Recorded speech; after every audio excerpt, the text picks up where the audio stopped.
Hello à tous, je suis Mélodie Schmoos, fondatrice de Cause, une agence digitale au service de l'impact. J'ai créé le podcast Business Positif suite à plein d'échanges avec des entrepreneurs sociaux et des chefs d'entreprise en quête de sens, et je me suis passionnée pour la question de l'impact positif comme opportunité ou contrainte business. Avec Business Positif, je pars à la rencontre de ces entreprises qui réussissent à allier rentabilité et impact et à se développer de manière pérenne. On parle de leurs histoires, de leurs stratégies, de RSE ou encore des outils digitaux qu'elles utilisent. Et vous y trouvez des astuces à mettre en place concrètement dans votre structure, mais aussi de l'inspiration et de la créativité, parce que oui, ce sont souvent des personnes qui inventent de nouveaux modèles. J'essaie de poster 2 fois par mois les mercredis. Le plus simple est de vous abonner sur votre plateforme préférée pour être alerté dès qu'un nouvel épisode sort. Et n'hésitez pas au passage à mettre 5 étoiles si le podcast vous a plu, ça m'aide beaucoup. Aujourd'hui, je cause avec Stéphanie Goujon, directrice générale du French Impact, qui vous parle de l'importance de votre écosystème pour réussir à vous développer. Elle définit le French Impact comme un créateur de passerelles entre les différents mondes. On parle de son parcours bien sûr et surtout de plein de clés concrètes quand on est dans l'impact, comme réussir à s'ancrer localement en travaillant avec les acteurs du territoire ou encore utiliser le lobbying positif pour échanger avec les élus et contribuer à faire évoluer la loi. On parle aussi de la recherche de financement et du fait qu'il y a aujourd'hui une problématique de rencontre entre l'offre et la demande. Les financeurs disent qu'ils sont en recherche de projets, les projets disent qu'ils sont à la recherche de financement. Stéphanie a une énergie communicative et vous risquez de ressortir de cet épisode avec la patate.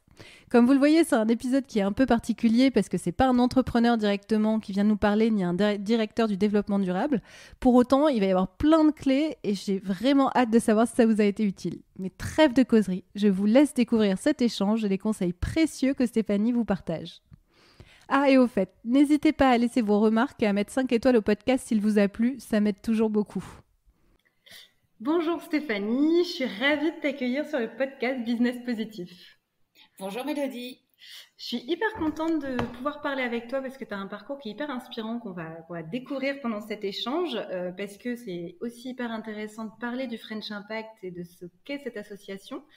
C'est un peu particulier parce que généralement c'est plutôt des entreprises ou des directeurs RSE ou marketing que je vais interviewer dans le cadre de ce podcast pour vraiment parler de leurs actions terrain, comment ils ont fait pour se développer, etc.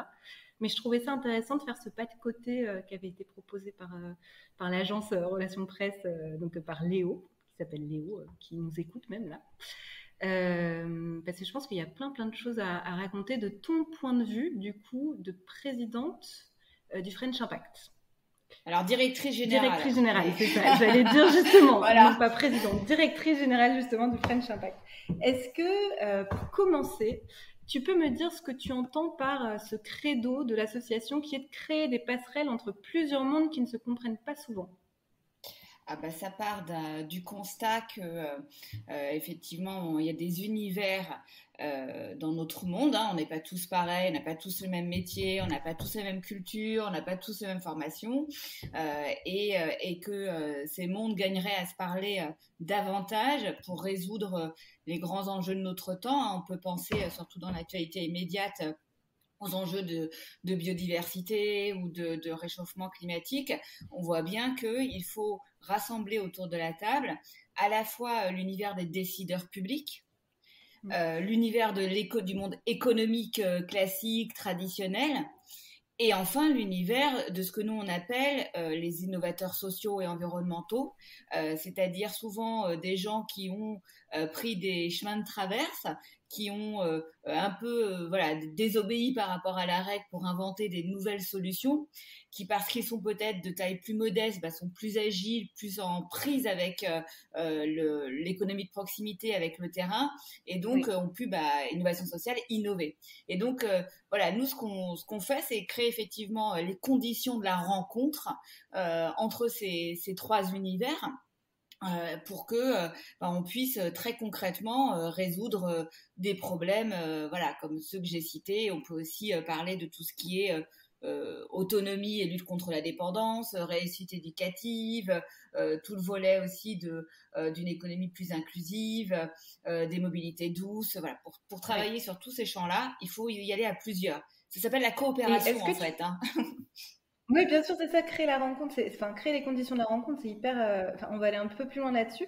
Je veux bien juste avant que tu me rappelles un peu la genèse et puis l'histoire du French Impact. De quoi il est né? Est-ce qu'il y a eu quelque chose à un moment qui s'est passé? Bien sûr. Alors la genèse, en fait, French Impact est né en 2018 et est issu d'une initiative gouvernementale.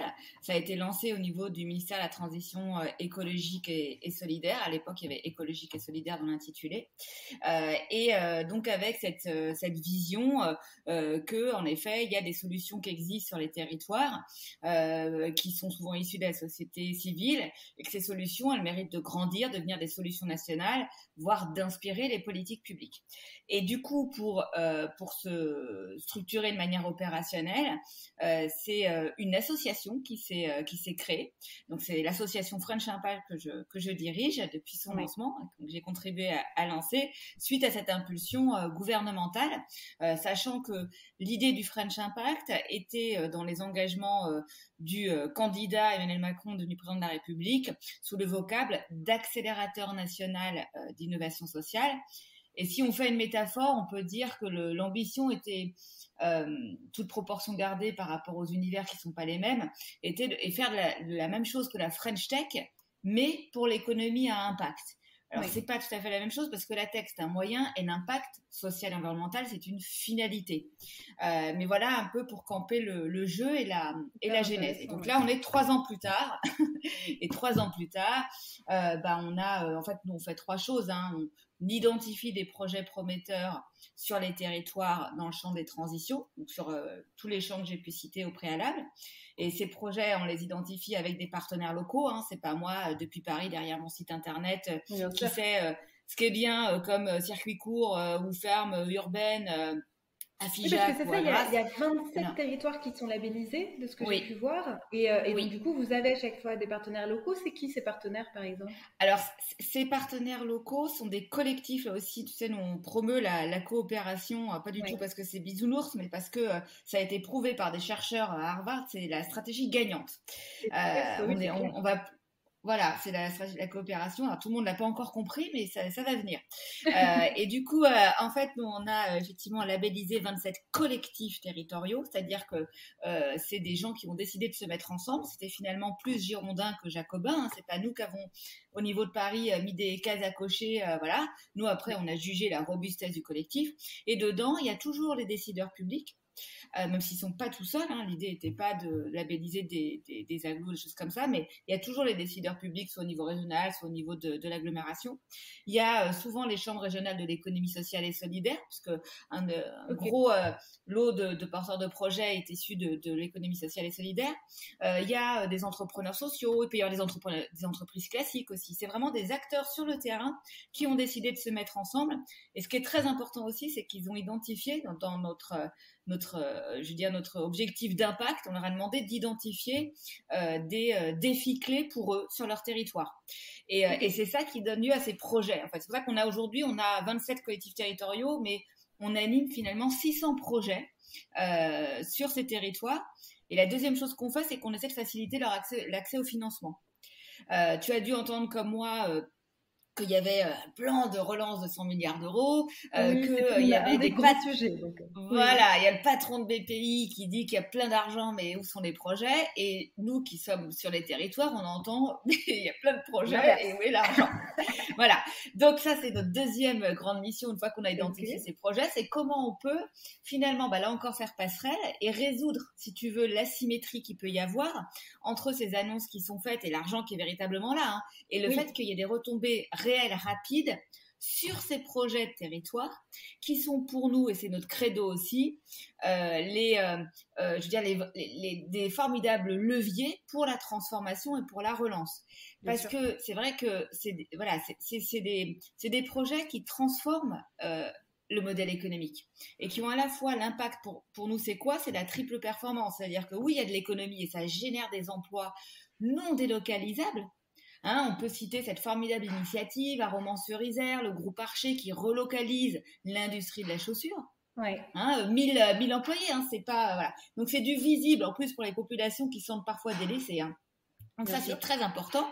C'est plus soucieux, c'est une performance sociale parce que souvent, voilà, on prend des gens qui étaient éloignés de l'emploi, il y a l'insertion, ou en tout cas, on a une attention aussi à ce que il y ait une organisation peut-être un peu plus participative, beaucoup de dialogue. Et puis, c'est à la fois plus écolo.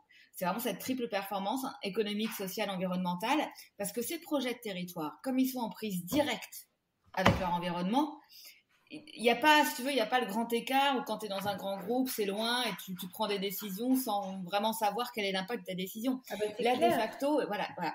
Et donc, nous, on dit, mais c'est, tu sais, on a cet aphorisme qui marche bien, donc je livre cette jolie punchline. Pour avoir des licornes, il faut déjà avoir des très jolis poneys. Tu sais, on parle, là, les licornes, c'est le grand Ouais, bien leitmotiv. sûr. Et c'est, voilà, et c'est Et, extrêmement important. et pour revenir enfin, ces clés identifiées sur les territoires, ces sujets clés sur les territoires, est-ce que tu peux m'en citer quelques-uns? Parce que pour tout te dire, Bien sûr. hier, je suis au conseil de développement de l'Aglopole de là où je suis moi. Enfin, pour tout te dire, c'est l'Aglopole de Sète. Où il y a des sujets passionnants. Conseil de développement hier, donc en tant que citoyenne, avec 4 grands sujets phares, voilà, et dont un qui est évidemment ce dont on parle aujourd'hui, donc c'est assez sympa.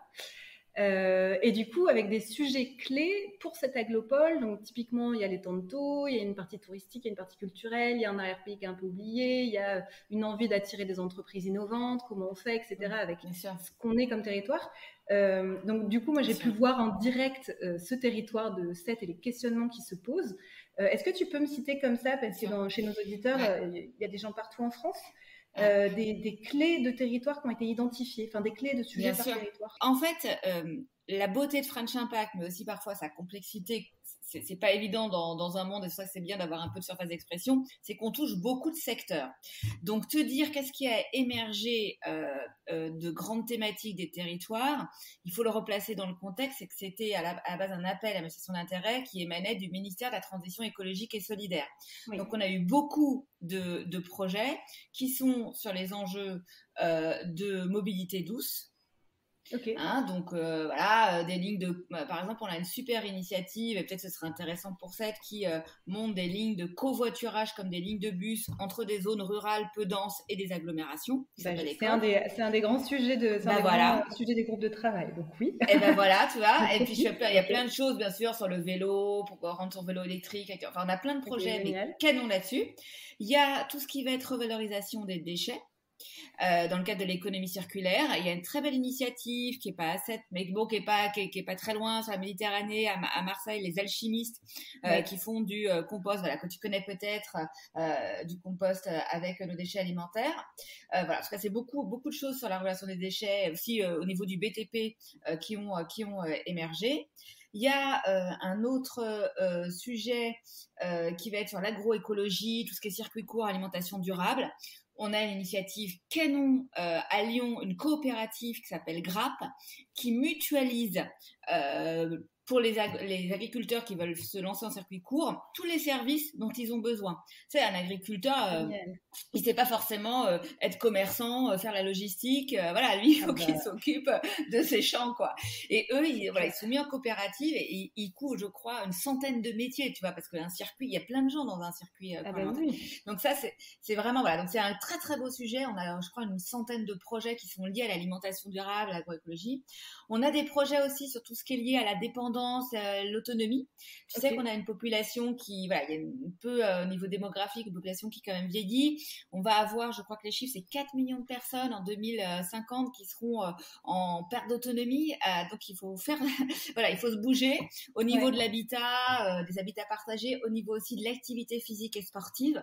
Moi, c'est un grand credo. Le sport est une école de la vie. On a un partenaire super qui s'appelle l'Agence nationale du sport, avec qui on bosse là-dessus. Et en fait, tu sais que le sport peut aussi être un outil, un enjeu de santé publique. On l'a vu avec la crise Covid encore plus. Et ça permet de maintenir aussi son équilibre pour les personnes âgées. Il y a des associations comme Ciel Bleu qui promeuvent l'activité physique adaptée et ça permet d'éviter les chutes. Et ça, typiquement, c'est super en termes d'impact parce que ça évite des coûts d'hospitalisation au-delà du coût humain, bien sûr. Et donc, en fait, c'est vraiment du gagnant-gagnant-gagnant. C'est ça l'impact, hein. Gagnant pour les gens, gagnant pour la société aider à gagnant pour la avancer planète. modèle. Voilà. Et ça marche parce qu'encore une fois, ça part d'une économie de proximité, d'une économie de territoire. Voilà un peu les grands domaines. Réussite éducative aussi. On a pas mal de choses, tout ce qui va être mentorat, dont vous avez dû entendre parler. Mais après, génial. nous, voilà, c'est nos grandes thématiques, mais on sait qu'on peut être approché aussi parfois sur d'autres thématiques. Et vraiment, c'est les territoires qui, quelque part, co-construisent French Impact. Nous, on appuie notre programme d'animation en fonction de ce qu'ils nous disent. Donc, on essaie déjà de... Là, moi, par exemple, imaginons, je suis une entreprise à impact située à Nantes. Je suis en train d'écouter ce podcast et je me dis, ça a l'air vachement sympa, French Impact. Je fais quoi, en fait? C'est genre, je vais sur le site, je contacte, c'est des appels à candidature pour rejoindre. Ouais, alors, à Nantes, on a un coordinateur, donc on a un territoire, la ville French Impact, un coordinateur qui est les Écosolises, qui est un sublime tiers-lieu avec plein d'activités. Et il y a deux manières de faire. En fait, le plus simple, effectivement, c'est d'aller nous contacter, d'aller sur le site de French Impact, parce qu'il y a des choses qui peuvent être faites en direct sans passer par les Écosolises ou quoi que ce soit. Mais après, l'idée, c'est que nous, on connecte au collectif, à l'interlocuteur local, pour que voilà, il y ait à la fois cette dynamique territoriale et puis ce lien avec, entre guillemets, le national. Mais donc, d'aller sur le site, sur l'adresse contact, nous, bien sûr, on répondra. Et donc, vraiment, ce qu'on fait, c'est de les aider à travailler en synergie par rapport aux 600 projets qu'on anime sur leur thématique, faciliter cet accès au financement public et privé. Et la troisième chose qu'on fait, qui peut intéresser ton entreprise à Nantes ou ailleurs, ou à Figeac ou à Strasbourg, c'est de connecter ces projets aux administrations et aux fonctionnaires pour inspirer les services publics de demain, mais aussi pour contribuer à lever des freins réglementaires ou à guider un petit peu aussi le porteur de projet dans le maquis de l'administration. Et ça, c'est hyper intéressant et je veux bien qu'on fasse un petit zoom parce que c'est un podcast où j'essaie d'être le plus concrète possible parce que c'est aussi un peu ma démarche pour tout dire, d'être vraiment dans l'action. Et du coup, là, on parle de lobbying positif quelque part et d'aller lever ces freins réglementaires, etc. Dans les faits sur le terrain, ça donne quoi, par exemple? Est-ce que tu aurais un exemple concret d'une boîte, tu vois? Qu'est-ce qui s'est passé et qui a vraiment même... quel est l'impact business sur la boîte derrière? Est-ce que c'est un truc qui lui a permis de se développer? Bien sûr, alors je vais citer différents exemples. L'exemple le plus ultime, mais ça ne peut pas s'adapter à tous les coups, c'est pour une structure qui s'appelle Envie d'autonomie, qui recycle des aides techniques pour les personnes handicapées, donc des fauteuils roulants, avec un chantier d'insertion.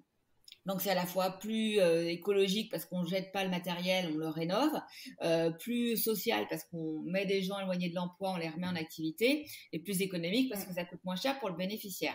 Et cherche l'erreur, la sécurité sociale ne remboursait pas, elle remboursait que les fauteuils roulants neufs.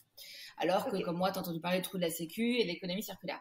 Et donc, dans le cadre du programme, ça s'appelle Hacker Public, notre travail, un des programmes qu'on a sur le lien avec la fonction publique. Hacker, voilà, comme vous avez deviné. On fait parrainer, on fait faire du mentorat quelque part des hauts fonctionnaires vers des dirigeants d'entreprises sociales. Et la marraine d'Envie Autonomie était à l'époque, c'était il y a 1 an et demi, numéro 2 de la Direction Générale de la Cohésion Sociale. Et donc, elle a pu appuyer leur plaidoyer au bon moment, au bon endroit. Et donc, ça y est, la Sécu rembourse. Et donc, c'est toute une filière d'économie circulaire du matériel médical rénové qui peut se structurer. Après, j'ai d'autres exemples. Tu sais, c'est des histoires, c'est des rencontres humaines aussi. Ça crée de la cohésion. En fait, c'est le réseau. En vrai, on parle souvent du réseau sur le développement d'une entreprise. C'est apporter ce réseau de soutien, quoi. Voilà, c'est un réseau de soutien. Et ça inspire aussi les fonctionnaires pour les services publics de demain. Ça, tu sais, on a entendu parler de la réforme de l'ENA, etc. Et donc, il y a ce besoin d'amener une culture de l'action et de l'innovation sociale auprès des administrateurs. Tu vois, j'ai d'autres exemples. Un directeur du CNRS qui a contribué à réécrire les statuts d'une association qui s'appelle Toi à moi, qui mobilise les cititoyens, qui est notamment à Nantes d'ailleurs, pour trouver des logements pour les SDF. On a un truc super à Paris, Montmartre, dans mon quartier, dans le 18e, qui a été aidé par la directrice du centre Pompidou pour avoir un lieu. C'est plein de belles histoires. On a un petit booklet avec des verbatims qu'on va bientôt sortir. Et du coup, ça crée du lien, c'est du gagnant-gagnant. Ça peut lever des verrous, faire sauter des verrous réglementaires, et surtout, ça peut inspirer les services publics de demain. Tu vois, pour que je te racontais l'histoire des mobilités douces, la solution qui est proposée par ECOV, ils bossent avec plein de collectivités territoriales, mais pourraient bosser avec beaucoup plus. Et voilà, et donc c'est vraiment ça notre but ultime. Oui, bien sûr, très clair et hyper intéressant. Et du coup, prendre contact. C'est la petite parenthèse, mais un peu le côté, si des gens sont arrivés jusqu'ici et se disent, mais attends, comment je fais pour?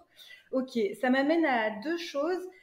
Quand même, il y a cette notion du French Impact et des entreprises à impact. Comment vous les repérez? C'est-à-dire, je suis cette entreprise de Nantes, imaginons, je suis une autre entreprise qui se situe à Nogent-sur-Marne, j'en sais rien. Et du coup, moi, je me considère comme impact, mais vous, comme entreprise à impact, mais vous, c'est quoi un peu les critères? Ça, c'est première question. Et deuxième question, c'était hyper intéressant de parler du financement et d'un côté, il y a l'argent et on dit qu'on ne sait pas où le mettre, et d'un côté, il y a des projets et on dit qu'on ne sait pas où est l'argent. Est-ce que tu as une explication là-dessus? Est-ce que les projets, je dis n'importe, enfin, tu vois, je mets un peu les pieds dans le plat, mais est-ce que c'est que les projets sont peut-être un peu fragiles? Est-ce que c'est qu'il y a une défiance de la pérennité des modèles proposés dans l'impact? Tu vois, qu'est-ce qui explique que l'argent ne compte pas le projet? Alors, sur la première question, comment on définit l'impact? L'impact aujourd'hui, c'est vrai qu'on l'a un peu à toutes les sauces, hein. C'est un mot valise et je pense qu'on pourrait passer sa semaine à aller à des groupes de travail sur la définition de l'impact. Il va y avoir des éléments qui vont être stabilisés, notamment dans le cadre du travail des investisseurs et de la mission de Finance for Tomorrow mandatée par Bercy. Donc nous, on est dans ces groupes de travail. Et c'est vrai que il y a des lignes de tension entre ce qui peut être l'impact pour un porteur de projet, ce qui peut être l'impact pour un investisseur. Donc je pense que là aussi, il faut faire passerelle sur tout ça. Et nous, on va très certainement aussi écrire un petit peu rendre public, on va dire, notre doctrine sur comment on juge qui est de l'impact et qui n'en est pas. Et pour l'instant, je vais t'expliquer comment ça fonctionne. Donc, au démarrage, il y a des collectifs qui ont été labellisés. Donc, il y a eu à la fois l'État qui était là, l'AVIS, qui est l'Agence d'innovation sociale, qui a été lancée là il y a une dizaine d'années, et French Impact, qui ont qui ont estimé qu'effectivement il y avait une volonté de transformation, parce que l'impact c'est aussi de la transformation du modèle, et il y avait ce triple volet, économique, social, environnemental. On va dire ça, c'est nos éléments un petit peu intangibles. Et après, comment on fait maintenant qu'il y a plus de projets qui nous rejoignent, etc. Eh bien, c'est comme une sorte de comité d'engagement avec nos partenaires locaux. Encore une fois, comme nous, on est à Paris et pas partout sur les territoires. Paris est un territoire en soi, hein. On a besoin de s'appuyer sur les régionales de l'étape, et qui eux vont savoir si l'entreprise, l'organisation, quel que soit son statut, a vraiment, au-delà de la déclaration d'intention, est vraiment dans l'action. Donc il y a des intangibles, on va jamais aller aider un marchand d'armes. Enfin, je la fais courte, mais voilà. Donc nous, du coup, si tu veux, il y a cette double sécurité d'avoir d'une part les différentes thématiques que je t'ai exposées, qui de facto sont dans la transformation et l'impact, quand on parle de nouvelles solidarités pour l'autonomie ou d'économie circulaire. Et puis, il y a ce filtre de partenaires locaux. Et voilà, et jusqu'à présent, on n'a pas eu beaucoup de doutes. Mais oui, vous êtes aussi identifié, oui, bien sûr. Oui. Okay. Et donc, ta seconde question, on a identifié, nous ça fait donc 2 ans qu'on sillonne sur le sujet du financement avec un programme qui s'appelle Impact Finance, et on a identifié en fait 5 freins à ce qui est effectivement à ce que les fonds qui existent soient plus mobilisables et mobilisés sur les projets de territoire à impact. Il y a un premier frein. Il y a 2 freins côté entrepreneur, côté porteur de projet. Premier frein, c'est la méconnaissance des outils. En fait, souvent, les porteurs de projet, ils savent pas ce que c'est la finance à impact, et ils s'arrêtent au mécénat, à la dette, au billet à ordre. Voilà. Donc ça, nous, c'est quelque chose sur lequel on travaille en partenariat avec la Banque des Territoires pour justement amener une sorte de formation sur ces sujets. Okay. Il y a un deuxième frein qui va de pair, c'est la diabolisation.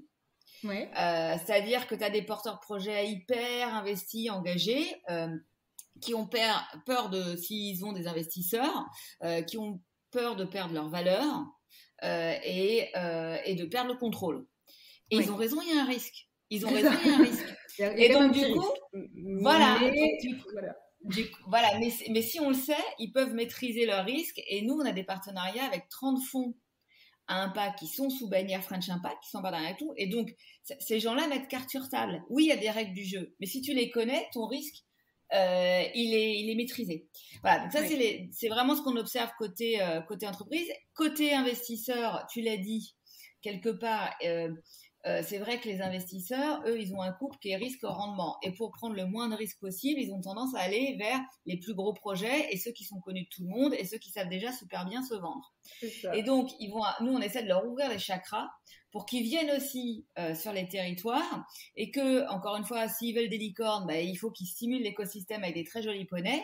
Et donc, c'est pas en restant toujours sur les mêmes boîtes où ça fait monter les valorisations que ça va fonctionner.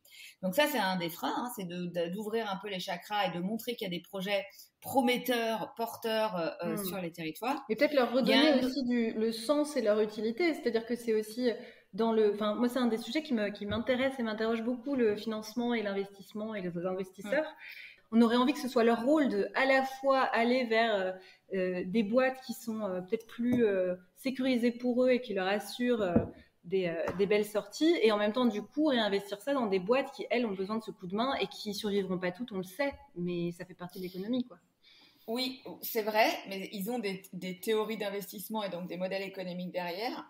Oui. Qui fait qu'ils privilégient, si tu veux, c'est des tickets qui sont plutôt à 1 million d'euros, quoi. C'est rare de trouver, en fait, des fonds qui soient vraiment dans l'amorçage.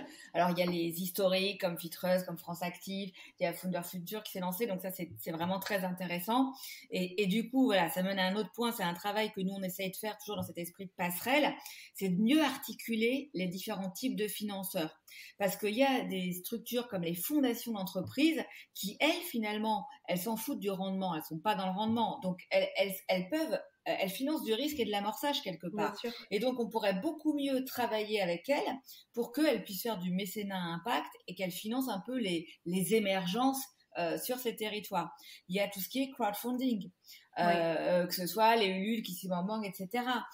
Nous, on a à Marseille, on les a mis autour de la table parce que justement, ça génère un écosystème un peu vertueux d'avoir tous ces financeurs et ça rassure aussi les investisseurs de voir qu'il y a toute cette chaîne qui peut s'articuler. Il y a les business angels aussi. Tu vois, donc ça, c'est très important, encore une fois, de faire passerelle et de donner plus de visibilité à toute la chaîne des financeurs. Plus de visibilité entre eux, plus de visibilité pour porteurs de projets. Mais le sujet de la taille des projets, elle est difficile à résoudre. Parce que, encore une fois, pour les fonds d'investissement, il y a une question de modèle éco derrière. Et faire des tickets à 50 000 euros, ça leur coûte aussi cher que de faire des tickets à 1 million d'euros. Donc, pour les questions de frais de gestion, il y a un sujet. Voilà. Et c'est là que l'État aussi a son rôle à jouer pour stimuler l'amorçage. Et je pense d'autres acteurs qui sont ceux que j'ai cités. Ok, génial. Et pour parler, en fait, on est parti à fond dans le French Impact et j'en suis ravie, mais on parlera quand même de toi juste après. mais comme là, on a pas mal parlé des partenaires, il y a plein de choses qui existent aujourd'hui. Il y a la Green Tech, l'incubateur. Il y a plein de choses qui se passent dans l'ESS. Il y a le mouvement Impact France des entreprises directement. Est-ce que vous parlez en fait tous ensemble? Parce que justement, je me dis toujours, entre trouver les appels à projets, trouver les structures, savoir quelle structure correspond, savoir si on correspond aux critères, est-ce qu'il y a je sais pas, à un moment donné, quelque chose qui va se fédérer? Est-ce que tu as l'impression que c'est dans les bacs? Ou est-ce que ça va rester un petit peu éparse comme ça? C'est assez dur d'avoir une réponse claire, quoi. Il y a toujours le réseau Entreprendre, ils sont pas spécialement impact, mais bon, ils font des trucs. Enfin, c'est super le réseau Entreprendre.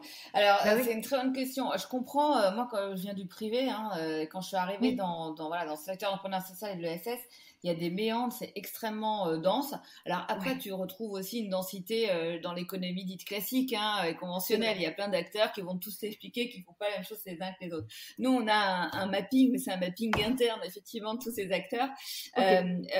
Donc, par rapport à ce que tu as cité, je pense qu'effectivement, moi, je peux te parler de nos spécificités. Moi, je suis l'ancienne vice-présidente du MOVE, qui s'intitule Impact France.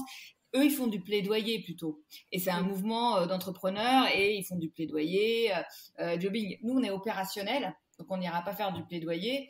On fait travailler les projets ensemble, ce que je dis, faciliter leur accès au financement et le lien avec tous les fonctionnaires qui est, pour le coup, est assez distinctif. Après, tu vas avoir ESS France, qui est l'entité qui représente l'ESS avec les CRES, qui sont comme un peu pas tout à fait des consulaires, mais qui sont là aussi pour observer, pour recenser, pour être un point d'appui pour les structures ESS. Nous, on déborde de l'ESS. on n'est pas uniquement sur les statuts et on travaille, je te dis, avec des projets qui peuvent avoir d'autres types de statuts à partir du moment où ils ont été quelque part agréés par les collectifs territoriaux. On en revient toujours là. Donc est-ce qu'il va y avoir et puis il y a d'autres acteurs qui vont être sur les études. Voilà. Donc en fait, il y a sûrement, ça c'est déjà fait, il y a des mouvements de fusion par moment. Là, t'as dans la finance solidaire, Finansol qui a fusionné avec ILAB. Est-ce qu'il y a d'autres acteurs qui vont fusionner? C'est possible, honnêtement, j'en sais rien. Nous, ce que je sais, c'est que ce qu'on essaie en tout cas de faire, c'est de coopérer avec tout le monde, tous ceux qui veulent coopérer. Et surtout de pas aller là où ça existe déjà. Donc a priori ce qu'on fait, c'est parce qu'il y a un trou dans la raquette. D'abord pour deux raisons: un, pour être efficace, et deux, parce qu'on n'est pas assez nombreux pour aller faire la même chose que les petits copains. Mais dans les gens de ta cité, on est très opérationnel avec un ancrage très territorial. Là, nous, on s'entend très bien avec le mouvement associatif, qui a des trucs canons. Avec certaines CRES, on travaille en PACA, parce que là aussi, il y a des histoires de rencontres humaines. On a fait quelque chose hier avec l'UDES, qui est pour le coup le syndicat des employeurs de l'ESS. Ils ont fait une présentation extrêmement éclairante sur l'emploi dans l'ESS et les jeunes et l'emploi dans l'ESS. Je veux dire, j'ai jamais vu autant de participants à un webinaire nous demander les chartes. Il y avait aussi la DGEFP qui est l'administration et le ministère du Travail. Tu vois, nous, on va vraiment réussir à mettre autour de la table des acteurs, entre guillemets, traditionnels de l'ESS, des acteurs de l'économie classique et les pouvoirs publics. Et ça, pour moi, c'est assez unique, quoi, ou complémentaire. Oui, quoi. Et puis du coup, vous êtes vraiment, comme tu dis, efficace sur c'est ça, ce que tu disais, c'est la mise en relation, très clairement, la mise en relation et l'accélération, notamment avec ce lien avec le pouvoir public. Moi, j'adore Réseau Entreprendre, c'est génial ce qu'ils font. Il faudrait qu'on travaille plus avec eux. On avait été les voir au démarrage, mais tu vois, il y a pas de raison qu'on aille fusionner avec Réseau Entreprendre non plus. Enfin, moi, je crois aux alliances. Je crois qu'il faut. Quand j'ai démarré ma carrière, bien sûr, j'étais un peu plus vieille que toi, et on me disait too big to fail. Toi, les grosses boîtes, jamais depuis, il y a eu la crise subprime et tout ce qu'on sait. Et du coup, moi, je pense qu'il faut qu'on arrête avec la pensée unique de la super grosse structure. En France, on a un amour pour les champions nationaux, et c'est vrai que c'est très bien d'avoir des locomotives. Mais moi, je crois beaucoup aux alliances. Et au fait que ces alliances, elles peuvent aussi bouger en fonction des enjeux. Et qu'il puisse y avoir à la fois des académiques qui vont parler à des entrepreneurs, qui vont parler à des décideurs publics, qui vont parler à des grosses boîtes ou à des plus petites boîtes. Et c'est ça qui est intéressant, c'est d'avoir cette souplesse pour avoir cette agilité et d'avoir une réponse vraiment adaptée aux enjeux. Donc voilà, donc je comprends. Oui, bien sûr. Et garder, plutôt que de s'absorber, garder cette spécificité. Quand on fait la même chose, on peut se poser la question de ça. Quand on fait des choses qui sont plutôt complémentaires, je sais pas. En tout cas, je pense qu'il faut se garder une souplesse. Mais je comprends qu'on trouve ça hyper nébuleux quand on arrive, surtout les acteurs. Moi, il m'est arrivé la même chose. Non, mais c'est ça. Je pense que c'est surtout, en fait, c'est le mode d'emploi. Le mode d'emploi de l'impact. Après, pas besoin de fusionner tant que c'est clair. Non, mais écoute, on a justement un peu rebondi naturellement sur ton parcours. On en vient à 30 minutes d'échange et c'est juste là qu'on commence à en parler, mais c'est quand même hyper intéressant de savoir d'où tu viens, ce qui t'a amené là, ce qui a fait ton changement un peu, ton switch, on va dire, intellectuel et ta prise de conscience. Est-ce que tu peux m'en dire un petit peu plus? Oui, alors c'est pas très original, hein. Donc moi là, j'ai été publicitaire pendant 10 ans, je fais une école de commerce. Et en fait, à la naissance de ma fille, je me suis un petit peu plus intéressée à tout ce qu'on appelait à l'époque le développement durable. J'ai l'impression que c'est une notion d'ailleurs qui revient un petit peu aussi, qui était vraiment à ses prémices. Hein, c'était 2007-2008, donc crise des subprimes. Et donc dans la publicité, j'ai commencé à m'intéresser à ces sujets, mais c'était pas encore je pense le lieu où c'était le plus facile de pratiquer. Oui. Et donc j'ai eu l'opportunité de contribuer à monter d'abord en tant que bénévole une association qui s'appelle l'Agence du don en nature, qui est absolument formidable, qui à l'époque était très très pionnière, qui utilisait des outils numériques pour collecter des invendus auprès d'industriels et les redonner aux plus démunis. Donc des produits neufs qui venaient de chez Seb, chez L'Oréal, etc., de les stocker sur une plateforme numérique et logistique et de les redonner à l'Armée du Salut, au Secours catholique, etc., partout en France. Et donc, donc ça m'a plu parce que je suis très cartésienne et je me disais, mais c'est pas possible, il y a des produits neufs qui sont détruits alors qu'il y a des personnes sous le seuil de pauvreté qui n'ont pas accès à ces produits. Et donc, je suis rentrée comme ça parce que je me disais que j'avais envie que ma fille, elle voit un peu les arbres. Et j'avais un souci écologique et le gaspillage me hérissait totalement. Et donc, ça s'est fait comme ça. Et puis, pendant 10 ans, et j'ai commencé à m'intéresser à des enjeux un petit peu plus sociétaux. J'ai eu un mandat au Conseil économique et social et environnemental. À ce titre, j'ai travaillé un peu sur la transition écologique. Et comme je voulais pas être la DG acariâtre dans 25 ans de l'agence de la nature, qui aurait tout vu, tout vécu, qui aurait lancé le truc et tout, toujours considéré qu'on n'était pas propriétaire de son fauteuil et que on devrait incentiver les patrons d'ailleurs à travailler à leur succession et à la transmission.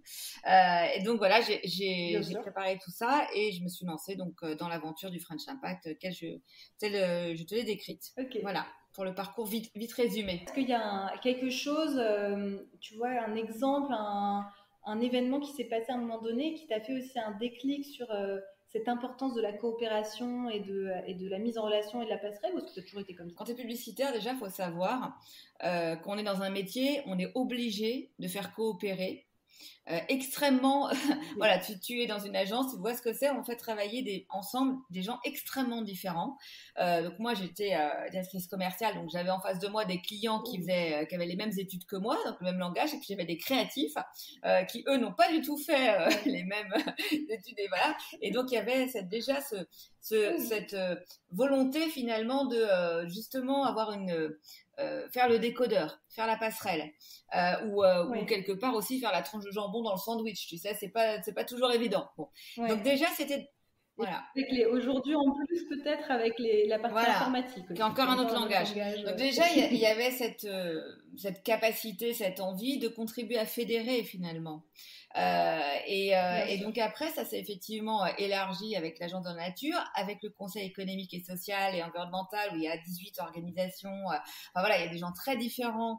Tu apprends à travailler avec des syndicats de salariés, des syndicats de patrons, des environnementalistes. Enfin, et moi je continue de penser ça, c'est-à-dire que dans mon caractère, je suis très opérationnelle et donc pour être très opérationnelle et pour qu'il y ait des choses concrètes qui se passent, il faut coopérer, il faut faire travailler les gens ensemble. Ça veut pas dire, je veux dire, c'est très complémentaire d'un travail de militant. Il faut aussi des militants, des gens qui vont plus être sur qui vont plus être sur de la doctrine, voire parfois du dogme, et c'est important d'avoir ça. Mais moi, je vais plus me situer sur pour que les choses avancent aussi concrètement, il va falloir faire parfois des compromis, en tout cas écouter, être dans le dialogue, ce qui veut dire aussi beaucoup ravaler son ego et ne jamais considérer que on a raison. Voilà, c'est la vérité, c'est finalement assez subjectif, sauf le réchauffement climatique bien sûr, mais voilà, du coup voilà, c'est venu déjà dans mon métier, je pense, de publicitaire. Ok, très intéressant, j'ai bien fait de poser la question. Alors j'avais plein de questions et au final on y a répondu un petit peu au fur et à mesure, donc super. Est-ce que tu as aussi des exemples ou un exemple d'une opération ou d'une entreprise qui a été accompagnée et où ça n'a pas marché comme vous vouliez, soit une négo ou justement une coopération qui n'a pas fonctionné? Et est-ce que vous avez pu en apprendre ou tu vois les problématiques que vous avez dans les difficultés qu'on va avoir, c'est de convaincre l'État, les institutions à financer de l'animation et de la coordination. Parce qu'en fait, il y a un paradoxe encore une fois sur le fait qu'il y ait de l'argent, mais l'argent, maintenant, tout le monde veut le mettre uniquement dans des projets. Et on oublie que derrière ces projets, il faut aussi qu'il y ait des humains qui puissent faire le lien, estimer les écosystèmes, etc. Probablement parce qu'il y a pu avoir des abus à certaines époques. Mais là, c'est ce qui est compliqué pour nous aujourd'hui. Un des sujets sur lesquels on lâche pas, mais on a du mal à faire évoluer les mentalités, c'est de convaincre l'État de s'engager aussi sur de l'ingénierie et de l'amorçage et de l'animation. Parce que voilà, mais ça c'est un frein, on va dire assez structurel. Oui, qui est assez important au final. mais qui n'est pas liée à un projet en particulier. Ok, très clair. Et pour finir sur cette liste de questions, j'aimerais bien que tu me racontes une journée type de Stéphanie en tant que directrice générale du French Impact. Si, écoute, c'est un peu Shiva. Parce qu'on est voilà, encore une petite équipe et on va dire qu'on est plus avec du management d'influence, à travailler avec plein de ministères, plein de fonctionnaires, plein de projets sur les territoires. Mais nous, on est une dizaine. Alors, je commence par mettre mon fameux collier vert. Enfin, je dis fameux pour ceux qui me connaissent, qui est un peu mon collier totem. Qui est une grande chaîne verte fluo, voilà, qui me donne la pêche et qui symbolise mon attachement aussi à l'environnement. Donc c'est du plastique recyclé, hein, voilà, c'est toujours du plastique, mais voilà. Et du coup, ce que je fais, c'est très clairement, il y a tout un boulot de faire connaître aujourd'hui l'initiative. C'est un peu ce qu'on fait aujourd'hui. C'est comment, voilà, on peut au sein de différents écosystèmes parler du French Impact, parler de l'impact, faire rayonner l'innovation sociale et environnementale. J'ai toujours un rendez-vous dans la journée avec un fonctionnaire, quel que soit le ministère, parce que là aussi, c'est un de nos enjeux que de pouvoir voilà, créer plus de passerelles avec les décideurs publics. L'équipe, toujours un temps. Alors en général, moi c'est le lundi et le vendredi que j'ai mes temps managériaux, de rencontrer tout le monde pour voilà, un peu le lundi on lance la semaine, tu sais, avec la fameuse réunion du lundi où tout le monde raconte ses priorités et ce qui peut de temps en temps lui faire des nœuds à l'estomac et voilà, on fait jouer la solidarité du collectif sur le sujet. J'ai mes habitudes chez Edgar, pour ceux qui connaissent, dans le Sentier, avec une très jolie terrasse où voilà, je déjeune rarement seule, j'ai toujours des déjeuners de travail amicaux pour encore une fois mieux travailler ensemble sur l'impact. Je fais du sport et je fais du piano et j'ai une petite fille et un mari, donc tu vois, après ça dans la journée, j'ai lu la recette du bonheur récemment que je te confie. C'est d'avoir réussi, je crois que c'est 6 ou 7 choses dans sa journée. Vers 17h, il faut que tu aies vérifié si tu as fait ces 6 ou 7 choses, sinon ta journée est foutue. Il faut avoir une activité intellectuelle. Il faut avoir eu une activité créative, donc moi je considère c'est le piano. Il faut avoir eu un moment de tendresse ou de convivialité. Il faut avoir eu un moment physique. Donc voilà, moi ce matin à 8h, j'étais à l'Aquaflow, c'est du yoga sur l'eau. Il faut avoir eu, il faut savoir retrouver l'enfant qui est en soi. Alors là, c'est là où je suis le plus nulle. Et il faut avoir eu un moment d'émerveillement. Ok. Voilà, donc il faut que tu... et si à 17h, il te manque une case, c'est la recette du bonheur, selon, je crois, le fondateur de Jeunes à Randonnée. L'enfant aussi. Okay. Ouais, moi je suis pas bonne sur l'enfant. Mais j'aime beaucoup cette recette du bonheur, de la journée épanouie, parce que voilà, on n'a qu'une vie et je trouve qu'effectivement il faut tâcher de la vivre pleinement et d'être sur tous ces fondamentaux. Eh ben écoute, hyper intéressant. Me reste à te poser une petite question et puis les 3 questions de fin et on aurait terminé. Il y a eu le forum de Giverny il y a quelques jours. On enregistre le 8 septembre et il me semble que c'était le 3. Où tu étais coprésidente. Il est indiqué comme le premier rendez-vous annuel de la RSE. Est-ce que tu peux juste m'en dire quelques mots ? Effectivement, c'est un forum qui est très singulier et très fort. D'abord, le lieu est absolument somptueux et il y a peu de moments où autant d'acteurs peuvent se poser un petit peu les valises et du coup échanger. Et il est singulier aussi parce qu'il y a tout un éventail d'acteurs qui est présent. Il y a beaucoup de ministres, donc beaucoup de décideurs publics au plus haut niveau. Il y avait Barbara Pompili, Bruno Le Maire, Sébastien Lecornu qui accueillait aussi, parce que c'est dans l'heure, Olivia Grégoire, Sarah Lahiri, j'en oublie sûrement. Il y a des grands groupes. Donc moi, j'étais coprésidente avec Antoine Cyr du groupe BNP Paribas. Okay. Il y a des associations. Il y a The Shift Project, il y avait moi dans mon groupe de travail, il y avait également Rhône-Alpia, qui est un accélérateur de l'ESS à Lyon, en Rhône-Alpes. Okay. Donc il est très singulier pour ça, et donc ça permet, quand tu bosses sur des propositions concrètes, donc nous c'était sur le financement de la transition dans les territoires, Ça permet de ne pas avoir des positions radicalisées, polarisées. Ce de quoi on a accouché, il y a 5 propositions très concrètes qui sont sur le site. Si tu veux, c'est immédiatement applicable et appropriable. Vu la diversité des acteurs qui sont là, c'est du concret. Voilà. Et c'est un endroit magnifique. On peut y aller en train. Vernon-Giverny, allez-y. C'est exceptionnel les jardins. J'en revenais pas tellement c'était beau. Voilà. Ouais, ça a l'air quand on est sur le site. Ok, super. Merci pour ces mots. Écoute, il me reste les 3 dernières questions. La première, c'est est-ce que tu aurais un conseil pour les auditeurs qui écoutent ce podcast, cet épisode? Vous pouvez tous changer quelque chose pour un monde meilleur et ça peut commencer aujourd'hui, notamment dans les achats. Acheter et consommer est un acte politique. Donc voilà, et acheter le moins possible aussi. Voilà. Oui, d'accord, ok. Autre question, une musique ou un film qui illustre ta vision de ce qu'est l'entreprise ou le business positif? Un film que j'adore pour son positivisme, sa joie de vivre, qui s'appelle Jeanne et le garçon formidable. Je suis pas sûre que ça ait grand chose à voir avec l'impact, mais dedans il y a voilà, il y a Jeanne, en plus c'est le prénom de ma fille qui explose, qui rayonne et qui vit sa vie pleinement. Ça parle du sida, donc c'est même si l'histoire elle est un peu triste, en fait c'est finalement ça l'est pas parce qu'on transcende tout ça et elle a une telle capacité de rayonnement qu'elle est dans le mouvement et pour moi je sais pas si c'est l'impact mais en tout cas elle est dans le sens de la vie. Ok, génial, merci beaucoup. Et toute dernière question, est-ce que tu aurais un acteur de l'impact, une entreprise, une personne, quelqu'un qui pourrait être intéressant à interviewer pour parler business positif?